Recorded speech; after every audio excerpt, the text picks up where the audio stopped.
So I have a group of girls that come to my after-school program, and which focuses on homework help. And the librarian at our school told me about a book called How Dare the Sunrise. I knew like right away that they would be able to relate to a lot of the stories in the book. So I asked a group of the girls if they'd be interested in reading it, and they of course said yes, they would love to. That is why I wrote the book. It was so that, refugee girls can see themselves represented and read stories that are written by, people that actually experienced what they're going through. Our school bought each of them a book, and then we started meeting after school once a week or twice a week to read the story together, and they instantly got into it and they were so excited about it. Like in the book you said that when you were in the airplane you were like kind of excited? Yeah, this is the first time I've ever been.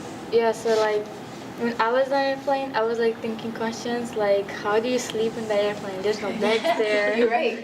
I had all those questions. Like, is there bathrooms there? Do you just sit there and do nothing? Is there games there? Like, what do? Do you just like stay there and then do nothing? And I was like scared, like when the plane is like on the ground, when it's like about to go up, I was like, are we like, what if the plane falls down? What will happen? Maybe one day I could be a writer just like her and like tell people about my story in a book. So a lot of the kids that are in the book club are refugees or immigrants. So while they were reading it, they found it really interesting to read about her going to the UN and getting interviewed, and they did the same thing, and they had never read a story that was the same as theirs, so they were really excited about it. We went to UN to come to like, you need like a card, something like that. Like you need to go through like specific things to come here. So like it took like so long to come to United States, but like my parents want us to have a good education, so like they want us to come to United States, but then like the UN say you have to wait like 3 years. And then she talked about coming to the US in 7th grade and not knowing English and how school was hard and she wasn't sure what she should do. Honestly, they act exactly how I acted when I first got here, just being very shy to talk, and you can tell their personalities come out like whenever like no one's looking or when they're with people they feel comfortable with. But most of them connected to the very same parts that like were hard for me at their age, which is just making friends, not being able to speak English, and I see so much of myself in them, in all of them.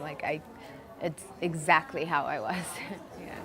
I came here as a refugee from there, and it's very hard to like learn everything like English, but like I speak a different language at home.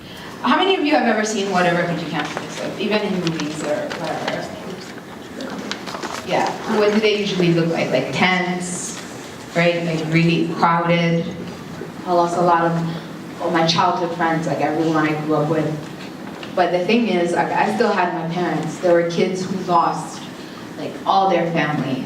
They had like just a mass burial. We didn't even get to bury our loved ones. It was like I went to bed, just a kid with my whole family, and I woke up, and my whole family wasn't there. I will never forget this day because it's like really nice to meet her, and like now I have an open mind. I believe that like her book can inspire many young women to like stand up and like speak up for like all the people in the world, like or refugees that are like going through a lot of like traumatic events, and like that will like fight for it.